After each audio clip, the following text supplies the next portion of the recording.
प्रिय साथियों, नमस्कार। सीए टीचर एकेडमी में आपका स्वागत है। तो फ्रेंड्स, आज हम लोग बाल विकास के अति महत्वपूर्ण प्रश्नों के बारे में पढ़ेंगे। तो प्रश्न शुरू करने से पहले अगर आपने हमारे चैनल को सब्सक्राइब नहीं किए हैं तो सब्सक्राइब कर लें और बेल आइकन को दबा दें ताकि वीडियो आप तक पहुंच जाए। तो फ्रेंड्स, शुरू करते हैं। तो पहला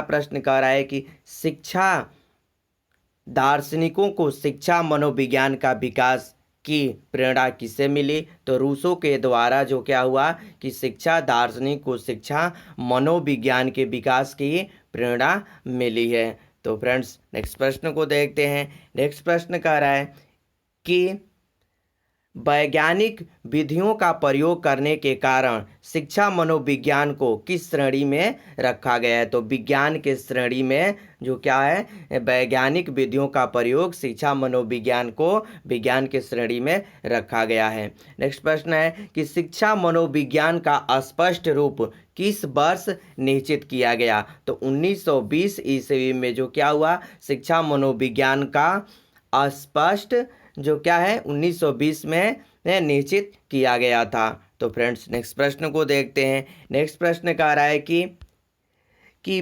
मानव की व्यवहारिक समस्याओं को किस माध्यम से हल किया जाता है। तो शिक्षा के द्वारा ही मानव के व्यवहारिक समस्याओं का हल किया जाता है। पांचवा प्रश्न है कि किसके अनुसार शिक्षा मनोविज्ञान का आधारभूत विज्ञान है। तो ये बीएफ स्किनर के द्वारा जो क्या कहा जाता है कि शिक्षा मनोविज्ञान शिक्षा का आधारभूत विज्ञान है। बीएफ स्किनर ने आरएस थ्योरी के जनक माने जाते हैं। ठीक है। तो फ्रेंड्स, नेक्स्ट प्रश्न को देखते हैं। नेक्स्ट प्रश्न कह रहा है कि प्राचीन काल में शिक्षा का स्वरूप कैसा था। तो प्राचीन काल में शिक्षा का विषय प्रधान और अध्यापक प्रधान था। यानी प्राचीन काल में शिक्षा का स्वरूप कैसा था, तो विषय प्रधान और अध्यापक प्रधान के रूप में था। तो फ्रेंड्स, नेक्स्ट प्रश्न को देखते हैं। नेक्स्ट प्रश्न कह रहा है कि संवेगात्मक क्रियाएं कौन कौन सी हैं। तो संवेगात्मक यानी हमारे अंदर जो क्रियाएं होती है, तो हंसना हुआ, रोना हुआ, क्रोधित होना, ये संवेगात्मक क्रियाएं जो होती है, जो ये ऐच्छिक क्रियाएं होती हैं। तो फ्रेंड्स, नेक्स्ट प्रश्न को देखते हैं कि प्राचीन काल में बालकों को अनुशासित करने की विधि कैसी थी। तो शारीरिक दंड था। यानी प्राचीन काल में बालकों को अनुशासन यानी शिक्षा जो दी अनुशासित की जाती थी, तो उनको और शारीरिक दंड दिए जाते थे। तो फ्रेंड्स, नेक्स्ट प्रश्न को देखते हैं कि प्राचीन काल में मनुष्य का तीसरा नेत्र क्या था। तो मनुष्य का तीसरा नेत्र शिक्षा था। प्राचीन समय में बहुत प्राचीन काल में मनुष्य का तीसरा नेत्र शिक्षा को माना जाता था। तो फ्रेंड्स, नेक्स्ट प्रश्न को देखते हैं। नेक्स्ट प्रश्न कह रहा है कि शिक्षा में प्रयोगात्मक मनोविज्ञान की उपयोगिता पर किसने बल दिया था। तो मारिया मॉन्टेसरी जो खेल पद्धति जो 3 से 4 साल के बच्चों तक ले शिक्षा मारिया मॉन्टेसरी पद्धति के द्वारा दिया जाता था। नेक्स्ट प्रश्न है कि बीएफ स्किनर ने शिक्षा मनोविज्ञान के विशिष्ट उद्देश्य कितने निर्धारित किए थे। तो शिक्षा मनोविज्ञान के विशिष्ट उद्देश्य बीएफ स्किनर के द्वारा 8 उद्देश्य बताए गए थे। तो फ्रेंड्स, नेक्स्ट प्रश्न को देखते हैं। नेक्स्ट प्रश्न कह रहा है कि स्किनर के अनुसार शिक्षा मनोविज्ञान का प्रारंभ किस काल में हुआ था। तो अरस्तु के काल में जो हुआ था, जो आत्मा का विज्ञान कहा जाता है, उस काल में स्किनर के अनुसार शिक्षा मनोविज्ञान का प्रारंभ जो है अरस्तु के काल को समझा जाता है। साइको क्या है। तो साइको एक आत्मा है। साइको क्या है, एक आत्मा है।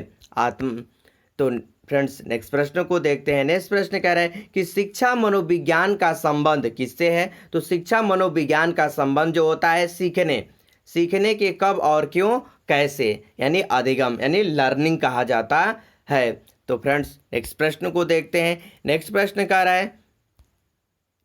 कह रहा है कि यह परिभाषा किसका है? शिक्षा मनोविज्ञान का विषय सामग्री शिक्षा प्रतिक्रियाओं में हिस्सा लेने वाले व्यक्ति की प्रकृति, मानसिक जीवन तथा व्यवहार है। तो ये किसके अनुसार कहा गया है? कि डगलस और हॉलैंड के अनुसार कहा गया है कि शिक्षा मनोविज्ञान का विषय सामग्री शिक्षा प्रक्रियाओं में हिस्सा लेने वाले व्यक्ति की प्रकृति, मानसिक और जीवन तथा व्यवहार है। तो फ्रेंड्स नेक्स्ट प्रश्न को देखते हैं। नेक्स्ट प्रश्न कह रहा है कि शिक्षा मनोविज्ञान क्या है? शिक्षा मनोविज्ञान क्या है? तो शिक्षा के क्षेत्र में मनोविज्ञान के सिद्धांतों का उपयोग करना ही शिक्षा मनोविज्ञान कहलाता है। यानी शिक्षा के क्षेत्र में मनोविज्ञान के सिद्धांतों का प्रयोग करना ही क्या कहलाता है? शिक्षा मनोविज्ञान कहलाता है। शिक्षा मनोविज्ञान किससे संबंधित होता है? तो शिक्षा मनोविज्ञान जो है संबंधित होता है शिक्षण और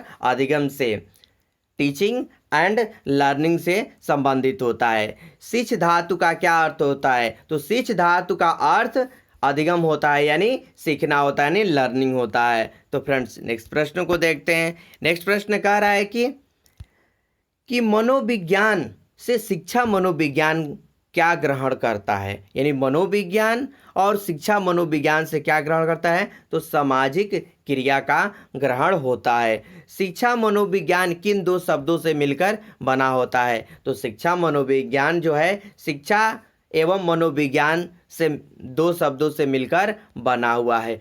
प्लेटो ने शिक्षा को कैसी प्रक्रिया माना है? तो प्लेटो के अनुसार शिक्षा को शारीरिक, मानसिक, बौद्धिक माना गया है। तो फ्रेंड्स नेक्स्ट प्रश्न को देखते हैं। नेक्स्ट प्रश्न कह रहा है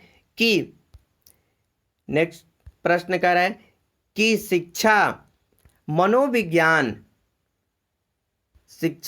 मनोविज्ञान बालक में वांछित व्यवहार परिवर्तन के द्वारा उसे क्या प्रदान करता है? तो सर्वांगीण रूप प्रदान करता है। यानी शिक्षा मनोविज्ञान बालक के वांछित व्यवहार के परिवर्तन को सर्वांगीण रूप प्रदान करता है। शिक्षा मनोविज्ञान का संबंध किससे है? तो शिक्षा मनोविज्ञान जो संबंध होता है मानव प्राणियों के अनुभव और व्यवहार से, यानी मनुष्य के अनुभव और व्यवहार को ही शिक्षा मनोविज्ञान का संबंध होता है। तो फ्रेंड्स नेक्स्ट प्रश्न है कि शिक्षा मनोविज्ञान के उद्देश्य किसके समान होता है? तो शिक्षा मनोविज्ञान के उद्देश्य जो है शिक्षा के उद्देश्य के समान होता है। तो फ्रेंड्स नेक्स्ट प्रश्न को देखते हैं। नेक्स्ट प्रश्न कह रहा है कि किसके अनुसार चेतना की विभिन्न समस्याओं का वर्णन एवं व्याख्या मनोविज्ञान करता है? तो विलियम जेम्स के द्वारा क्या होता है? जो चेतनाओं के विभिन्न समस्याओं का वर्णन जो है व्याख्या किस मनोविज्ञान के द्वारा कहा गया? तो विलियम जेम्स के द्वारा कहा गया था। तो फ्रेंड्स ये रहे अति महत्वपूर्ण प्रश्न जो किसी भी प्रतियोगी परीक्षा में आने वाले महत्वपूर्ण हैं। तो फ्रेंड्स इस वीडियो को लाइक करें और शेयर करें और हमारे चैनल को सब्सक्राइब कर लें, और तो वीडियो देखना न भूलें। जय हिंद, वंदे मातरम, धन्यवाद।